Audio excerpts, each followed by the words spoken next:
Halo semuanya, di bab pertama di kelas 8 ini kita akan belajar tentang Yesus mewartakan kerajaan Allah.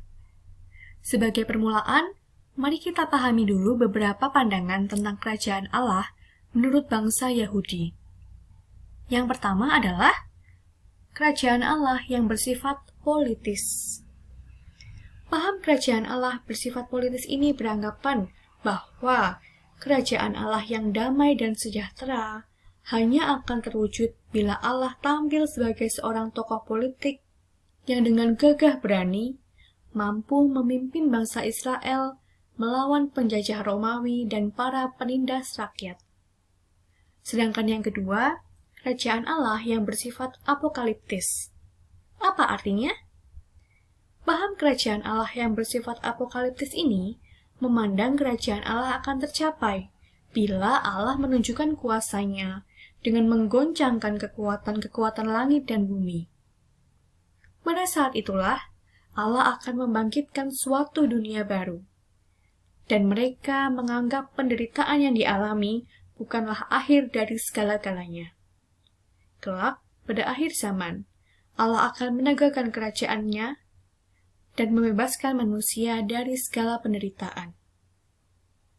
Sedangkan paham yang terakhir adalah tentang kerajaan Allah yang bersifat yuridis religius. Menurut pandangan ini, Allah sekarang sudah meraja secara hukum. Sedangkan pada akhir zaman, Allah menyatakan kekuasaannya sebagai raja semesta alam dengan menghakimi sekalian bangsa. Mereka memandang hukum Taurat sebagai wujud kekuasaan Allah yang mengatur manusia. Maka mereka yang sekarang taat kepada hukum Taurat sudah menjadi warga kerajaan Allah. Tetapi jika tidak melakukan apa yang dituntut dalam hukum Taurat, mereka tidak akan mendapat bagian dalam kerajaan Allah. Mesias sebagai tokoh agama yang mampu menegakkan hukum Taurat. Inilah paham kerajaan Allah yang diyakini oleh para tokoh agama Yahudi, yakni para imam dan ahli Taurat. Lalu, bagaimana pandangan Yesus sendiri tentang kerajaan Allah? Untuk selanjutnya, mari kita memahami harapan bangsa Israel tentang kerajaan Allah berdasarkan perikop berikut. Mari kita baca Keluaran bab 15 ayat 9-18. Kata musuh, "Aku akan mengejar, akan mencapai mereka, akan membagi-bagi jarahan. Nafsuku akan kulampiaskan kepada mereka, akan kuhunus pedangku, tanganku akan melenyapkan mereka. Engkau meniup dengan taufanmu, laut pun menutupi mereka, sebagai timah mereka tenggelam dalam air yang hebat. Siapakah yang seperti engkau? Di antara para Allah ya Tuhan, siapakah seperti engkau? Mulia karena kekudusanmu, menakutkan karena perbuatanmu yang masyhur. Engkau pembuat keajaiban. Engkau mengulurkan tangan kananmu, bumi pun menelan mereka. Dengan kasih setiamu, engkau menuntun umat yang telah kau tebus. Dengan kekuatanmu, engkau membimbingnya ke tempat kediamanmu yang kudus." Bangsa-bangsa mendengarnya, mereka pun menggigil. Kegentaran menghinggapi penduduk tanah Filistin. Pada waktu itu gempalah para kepala kaum di Edom. Kedahsyatan menghinggapi orang-orang yang berkuasa di Moab. Semua penduduk tanah Kanaan gemetar. Ngeri dan takut menimpa mereka. Karena kebesaran tanganmu, mereka kaku seperti batu. Sampai umatmu menyeberang ya Tuhan, sampai umat yang kau peroleh menyeberang. Engkau membawa mereka dan kau cangkokkan mereka di atas gunung milikmu sendiri, di tempat yang telah kau buat kediamanmu ya Tuhan, di tempat kudus yang didirikan tanganmu ya Tuhan. Tuhan memerintah kekal selama-lamanya. Lalu marilah kita memahami kerajaan Allah yang diwartakan oleh Yesus, juga berdasarkan kitab suci. Mari kita baca dari Lukas 4 ayat 16-32. Ia datang ke Nazaret tempat ia dibesarkan, dan menurut kebiasaannya, pada hari Sabat ia masuk ke rumah ibadat, lalu berdiri hendak membaca dari Alkitab. Kepadanya diberikan kitab Nabi Yesaya, dan setelah dibukanya, ia menemukan nas di mana ada tertulis, "Roh Tuhan ada padaku, oleh sebab ia telah mengurapi aku untuk menyampaikan kabar baik kepada orang-orang miskin, dan ia telah mengutus aku untuk memberitakan pembebasan kepada orang-orang tawanan dan penglihatan bagi orang-orang buta, untuk membebaskan orang-orang yang tertindas, untuk memberitakan tahun rahmat Tuhan telah datang." Kemudian ia menutup kitab itu, memberikannya kembali kepada pejabat, lalu duduk, dan mata semua orang dalam rumah ibadat itu tertuju kepadanya. Lalu ia mulai mengajar mereka, katanya, "Pada hari ini genaplah nas ini sewaktu kamu mendengarnya." Dan semua orang itu membenarkan dia, dan mereka heran akan kata-kata yang indah yang diucapkannya. Lalu kata mereka, "Bukankah ia ini anak Yusuf?" Maka berkatalah ia kepada mereka, "Tentu kamu akan mengatakan pepatah ini kepadaku, 'Hai tabib, sembuhkanlah dirimu sendiri.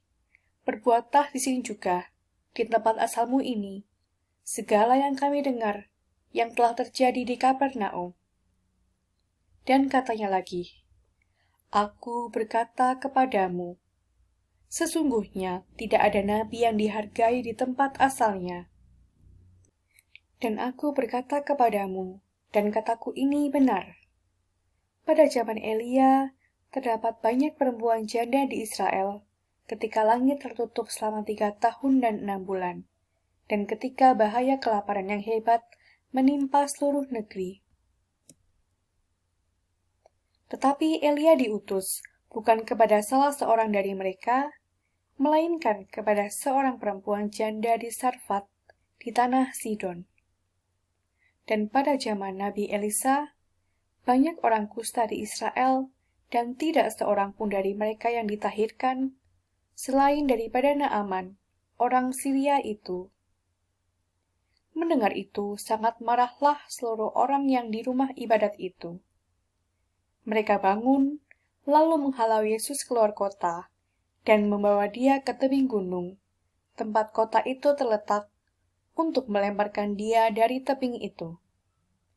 Tetapi ia berjalan lewat dari tengah-tengah mereka, lalu pergi.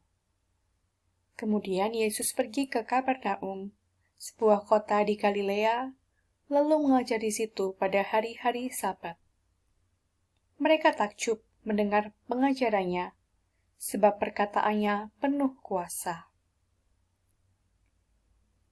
Apa yang bisa kita ambil dari bacaan tersebut? Yang pertama, kata kerajaan Allah bukan berarti daerah kekuasaan Allah. Kerajaan Allah berarti Allah sendiri yang tampil sebagai raja. Ciri khas pewartaan pada Yesus ialah bahwa kedatangan Allah sebagai Raja Penyelamat dinyatakan akan terjadi dengan segera. Pewartaan kerajaan Allah adalah pewartaan kerahiman Allah, dan karena itu merupakan warta pengharapan.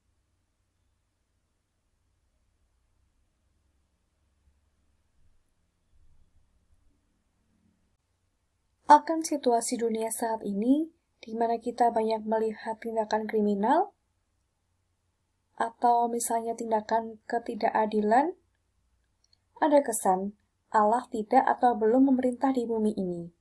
Memang kerajaan Allah belum terlaksana dengan sepenuh-penuhnya, tetapi sudah mulai nyata. Sebab melalui Yesus, pemerintahan Allah sudah mulai menerobos masuk ke dalam dunia yang rusak ini. Sejak kedatangan Yesus, lebih-lebih sejak kebangkitannya dari alam maut, dan sejak turunnya Roh Kudus atas orang-orang yang percaya kepadanya, Allah mulai meraja di bumi ini. Ia mulai meraja dengan sepenuh-penuhnya dalam diri Yesus, sebab hanya dialah yang seluruhnya dirajai Allah. Tetapi mulai dari Yesus, pemerintahan Allah semakin meluas, sebab setiap langkah yang diambil oleh Yesus menawarkan keselamatan kepada mereka yang dijumpainya. Untuk dapat menjadi warga kerajaan Allah, kita dapat belajar dari sabda bahagia yang diwartakan Yesus, yaitu kita harus menyandarkan diri kepada kekuatan Allah sebagai satu-satunya sumber kekuatan. Untuk itu, kita harus rela melepaskan raja-raja yang lain, seperti harta dan kehormatan, dan rela pula mempertaruhkan segala-galanya, termasuk diri sendiri, demi Sang Raja. Inilah akhir dari topik 1. Mari kita lanjutkan dengan topik 2, yaitu tentang Yesus mewartakan kerajaan Allah melalui perumpamaan.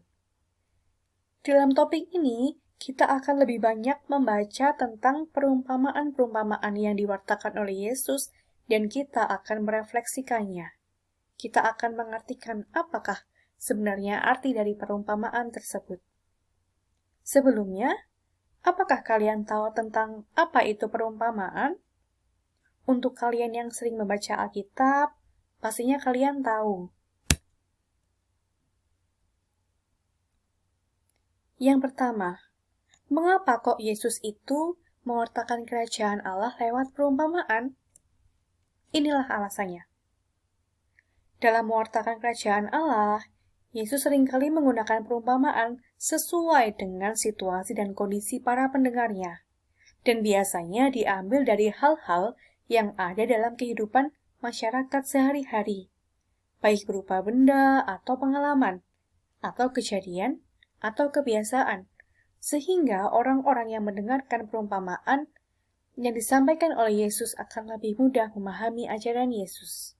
Misalnya seperti ini. Ketika Yesus sedang mewartakan kerajaan Allah, ketika Yesus sedang mewartakan firman Allah kepada seorang nelayan. Jika Yesus menggunakan bahasa yang terlalu tinggi, maka nelayan itu tidak akan paham.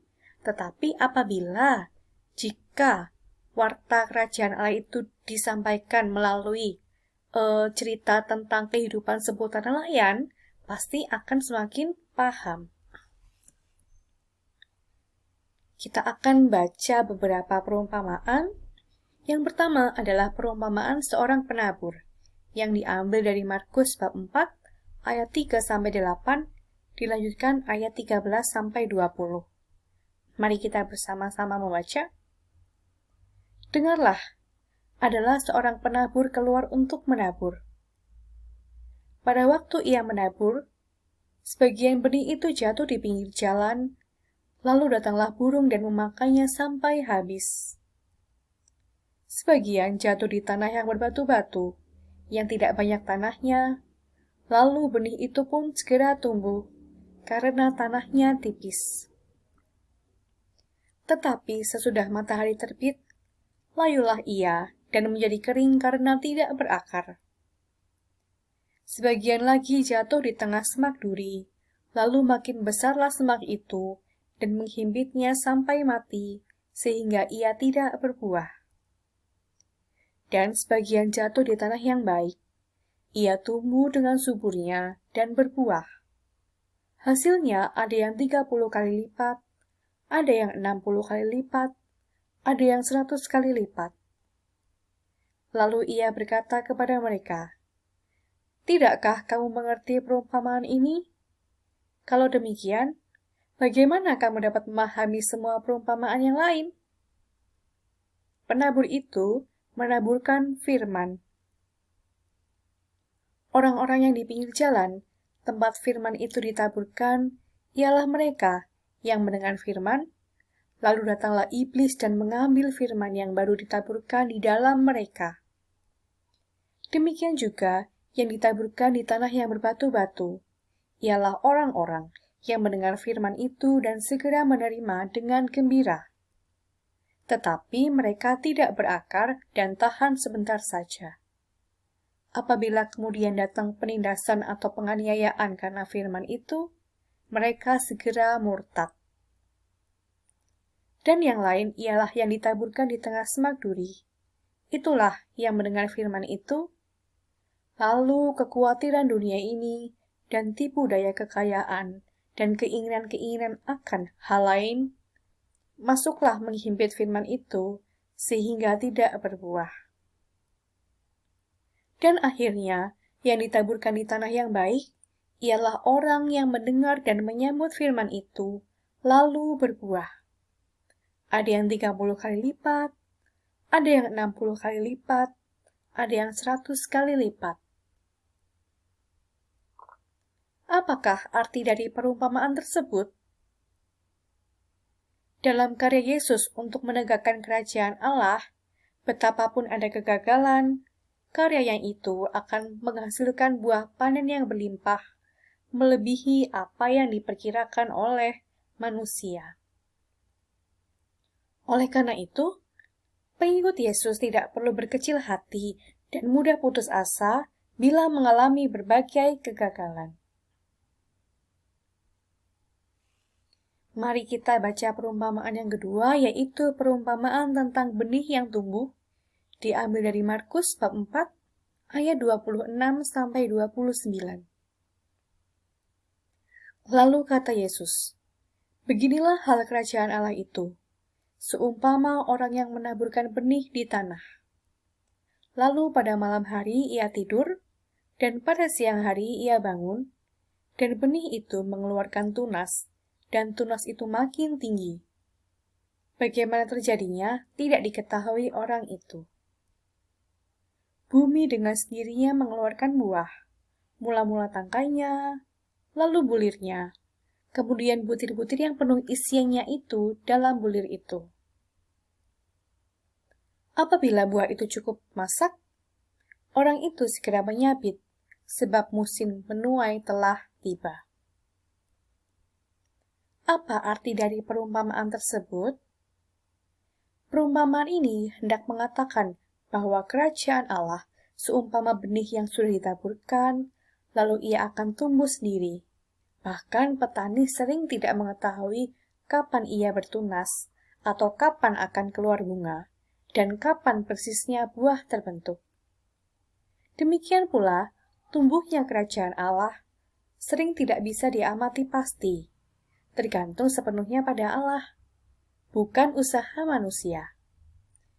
Bahkan, manusia tidak memaksa supaya cepat atau memperlambat pertumbuhannya. Pada saat yang tepat, Allah sendiri akan menegakkan kerajaan Allah. Perumpamaan yang ketiga adalah perumpamaan tentang lalang di antara gandum, diambil dari Matius bab 13 ayat 24 sampai dengan 30.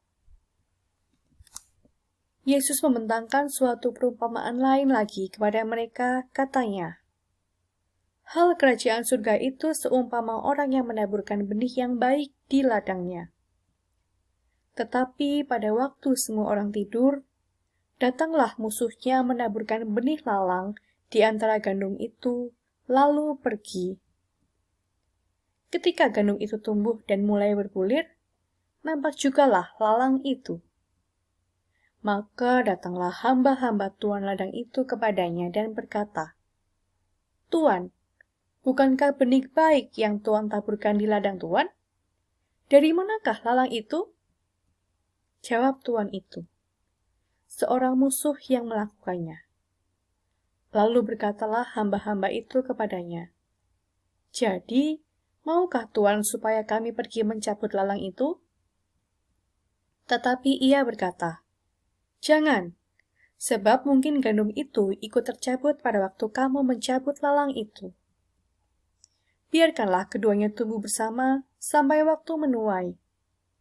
Pada waktu itu, aku akan berkata kepada para penuai, kumpulkanlah dahulu lalang itu dan ikatlah berberkas-berkas untuk dibakar. Kemudian kumpulkanlah gandum itu ke dalam lumbungku.'" Apakah arti dari perumpamaan tersebut? Kerajaan Allah yang diwartakan dan ditawarkan oleh Yesus kepada semua orang. untuk tegaknya kerajaan Allah tidak harus dengan cara segera menghabisi yang jahat, melainkan memberi kesempatan mereka untuk bertobat. Sebab kerajaan Allah sendiri yang akan menghakimi mereka, bukan manusia. Allah mencintai dan menghendaki semua manusia yang baik dan yang jahat. Tegaknya kerajaan Allah justru terjadi bila yang baik dan yang jahat bisa hidup bersama dan dengan penuh kesabaran serta kasih mendorong yang jahat menjadi baik. Perumpamaan yang selanjutnya adalah perumpamaan tentang pukat, diambil dari Matius bab 13 ayat 47 sampai 50. Demikian pula hal kerajaan surga itu seumpama pukat yang dilabuhkan di laut, lalu mengumpulkan berbagai-bagai jenis ikan. Setelah penuh, pukat itu pun diseret orang ke pantai. Lalu duduklah mereka dan mengumpulkan ikan yang baik ke dalam pasu, dan ikan yang tidak baik mereka buang. Demikian juga pada akhir zaman, malaikat-malaikat akan datang memisahkan orang jahat dari orang benar, lalu mencampakkan orang jahat ke dalam dapur api. Di sanalah akan terdapat ratapan dan kerta gigi. Apa arti dari perumpamaan tersebut? Artinya, kerajaan Allah itu bagaikan pukat, yang ketika ditebarkan akan mendapatkan bermacam-macam ikan. Ada yang besar dan ada yang kecil. Ada yang beracun, ada yang tidak. Demikian pula kerajaan Allah dikembangkan sikap tidak mudah menghakimi orang lain, merasa diri yang paling baik dan paling layak menjadi warga kerajaan Allah, dan yang lain dengan segala kejahatannya dianggap tidak layak masuk kerajaan Allah. Kita sampai pada perumpamaan yang terakhir, yaitu perumpamaan tentang harta terpendam dan mutiara berharga.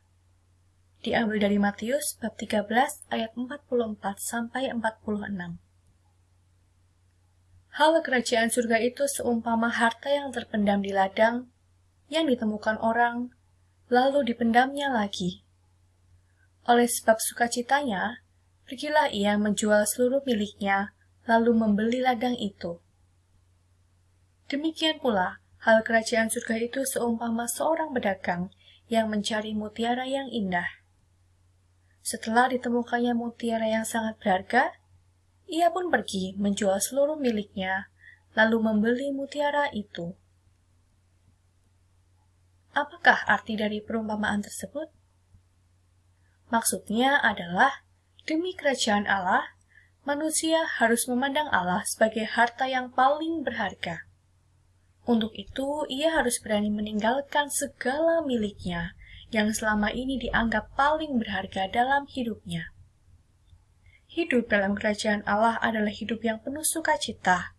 Sekalipun untuk mencapainya, seseorang harus berani meninggalkan segalanya.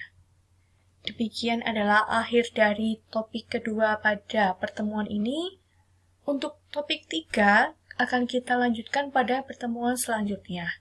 Selamat belajar!